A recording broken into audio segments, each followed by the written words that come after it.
Thank you for that.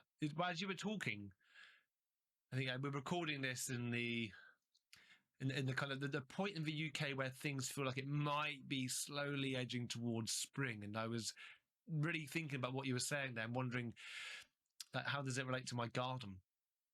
Because I think this is the thing that people believe. If I'm a big fan of growing chilies, and if I thought, oh, well, I've got a veg patch in a certain part of my garden, I'll just plant some chili seeds there and I'll grow some amazing chilies, they won't work. Like, in order for me to be successful in growing chilies, I'm going to need to sort out the soil. It needs to be a different composition to how it is at the moment. I'm going to need to move my veg patch because where it is doesn't get enough sun and it's far too wet. The way that I fertilize my plants, the ones that have grown there, won't work for chili plants. And unless I'm prepared to do that heavy lifting, to dig some holes, to enrich the compost, to get the right fertilizer, to look into all these things, I'm not going to be successful in growing chilies unless I put the hard work in to prepare the soil and prepare the ground first. And if you do grow the chilies and it doesn't work, it would be really silly to blame the chilies.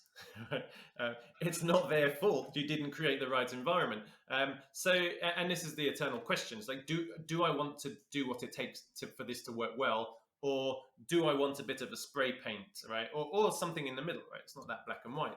And it's a great analogy, and then that's how we look at it. It's like, it's not something that happens over there. It's something that is going to have to be core to the whole organization or the whole garden or whatever it is, right? You always need to create the environment for these things to work. So yeah, very much so. I think this is one of the classic conversations that you will usually come around when people start using less, I found, which is,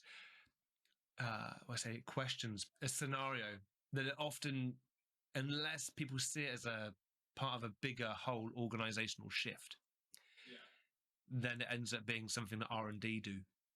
R&D are off using, you're doing Scrum or doing this less thing. We're fine. We can just carry on as we always have them. We can keep on demanding a fixed scope from them. We can keep on making promises to the clients. We'll deliver the scope by this point, and then we'll even say to that client, if we don't deliver the scope by that point, you can have some money off of us. You can have a discount, or you can penalise us for that without realising that from the R&D department's perspective, perhaps there's a way to avoid this kind of contract game.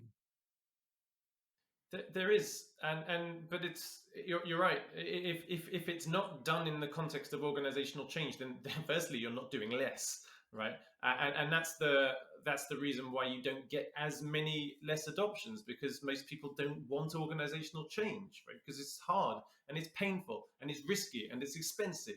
So they end up doing something else which fits with their organization, and say, this approach over here, I can keep all of this stuff the same with all of these roles, and everyone's happy and they've got their box, and our organization's already designed like that. So I'll choose that one because it's going to fit with us.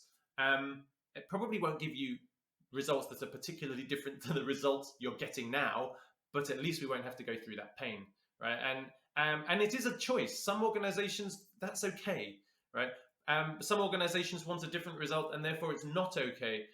But for me, like, people should make the choice aware that if you don't go through that painful change, your results will be less. Like, if you don't run for 10, 12, 14, 16 miles a day, if you don't change your diet, your 3-hour marathon is a pipe dream. And maybe that's okay. But if you really want it, then this is how you do it, right? I think as long as we have that open conversation, both choices are fine.